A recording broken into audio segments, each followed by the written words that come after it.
Check. And upon reading it again recently, I realised that it wasn't exactly a book that you should read to a child. So we'll start off here. We'll go with read it to 22-year-olds. I'm going to read it to you guys, and I'm going to give you an honest minute to think. If you were 4 years old and your mother sat you down and read you the Tilly Poe, how would you turn out? How would you turn out? Okay, so I'm gonna go for Shane's left. He's had enough. He's scored already. Right, so we're gonna start this off.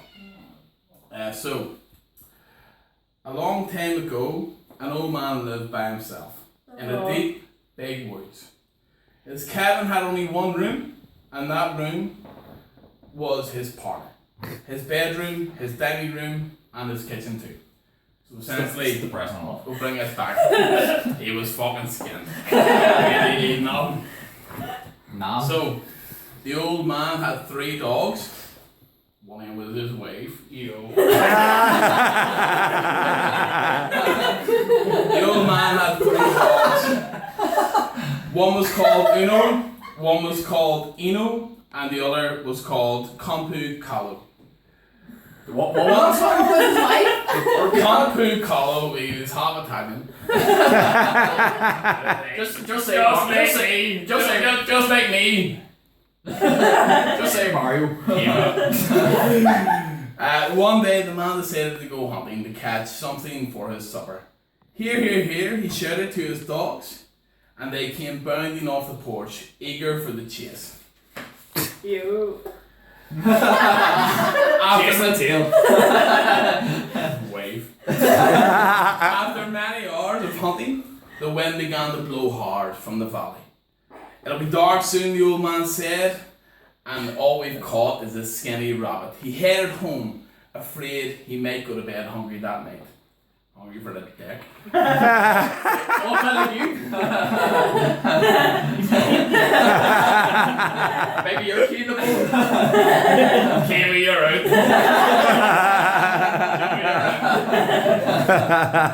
The old man cooked and ate the rabbit, gave the bones to his dogs. Then he leaned back in his chair and watched the moon as it rose big and full. The wind whistled around the cabin. I just wonder why I'm fucking him. The sound effects. He's the perfect companion. Just as the old man was about to doze off, a most curious creature crept through the crack in the logs in the wall. The crack? What a crack. It had a big, long, furry tail. What was that? That was one somewhere. Braziers. Tilly Poe XXX. It's not what this is, the Dead Port Society, I'm telling you. This is a Dead Port As soon as Society. the old man saw that the varmint had reached, he reached for his hatchet. That's what he reached for. And with one lick in the cut, took his fucking tail off.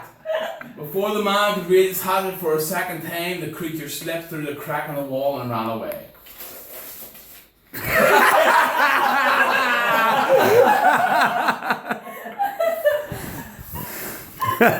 These holy land walls. And a few Tilly Poes about here.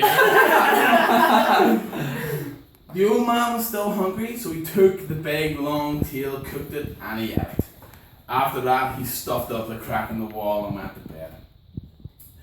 His stomach was full and he felt so warm and snug that before he knew it, he was asleep. He'd no gear at night. The old man hadn't been asleep very long when something woke him up. Something was climbing up the side of the cabin. Sounded just like a cat. Not like our cat, because it's a wee cunt. Drago. Drago hasn't made it here. Not anymore. Who's that? The old man asked. He lay still and he listened. After a while, he heard a voice say, Tilly Poe, All I want is my tilly pole. In other words, he wants his home. Tilly pole, tilly The pole. scratching went on and on. The old man began to shiver and shake. He remembered his dogs. He went to the door and he called, "Here, here, here." The dogs came piling out from under the pouch. And with their noses on the ground, they chased that thing into the deep, big woods. The old man pulled his covers tightly around him and went back to sleep. In the middle of the night, he woke up again. Now he heard something trying to get in, right above the cabin door. In the middle of the night, he woke up. "Who is that?" he called. "And what do you want at this time of the night? Well, all the good folks should be in bed." He listened, and all that he could hear going on. Shake yourself. The old man was so scared that he stand up. So he called for his dogs once more in bed. "Uno, Eno, Combo, Callo, here, here, here."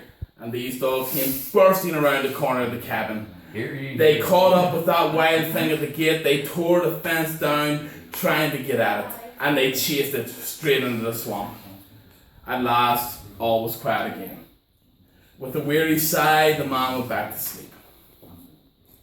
Toward morning, something down in the swamp woke the old man. First, he thought it was the wind, then blowing louder and louder, more than usual. But then the man listened, and all he could hear was the voice crying, you know that all I still want is my tilly pole." The old man called his dog. Take a shit. I'll be up. The old man called his dog. He said, "Here, here, here, Uno, Eno, Combo, Callo." This time, the dogs did not come. He needs new names. Hold that thing up. The old man ran outside into the moonlight. Again he called, "Here, here, dogs, come here, here." But there was no trace of them. There was just the sound of the wind blowing and the tore down fence. That thing that had led the dogs away into the swamp, and it had lost them. Where'd you get that American accent? Give me your oil, give me your oil. He loves it. Sadly, the man went back inside the cabin and shut and barred the door. Then he went back to bed. He's obviously let it come. Then he go to work. None in between. Fruit. On the went down, saying on, went back to bed. The day before daylight, the man opened his eyes. The way people do when they feel that there's someone else in the room.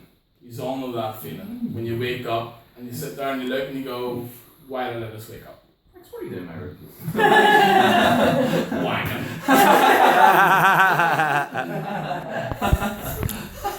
So something was stirred among the pots and the pans, then something that sounded just like a cat began cramming all over the covers at the foot of the bed. The man listened, and all he could hear.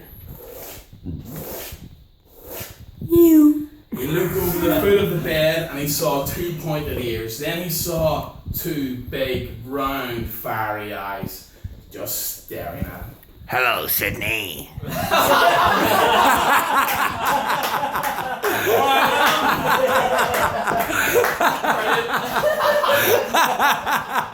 You like dogs, do you, Turkey? The man wanted to call for help, but he was far too scared. That thing that kept creeping up until it was right next to the old man. Then he saw, in a low voice, all he could hear was, "You know, and I know that I'm here to get my tilly." The man sat up and pulled the covers over his head. At once his voice, and he shouted and he said, "I haven't got your tilly pole." "Yes, yes you have," said the thing. Yes, yes you have. And it jumped on top of the man, it scratched everything to pieces. Now there's nothing left of the old man's cabin in the deep, big woods except the chimney.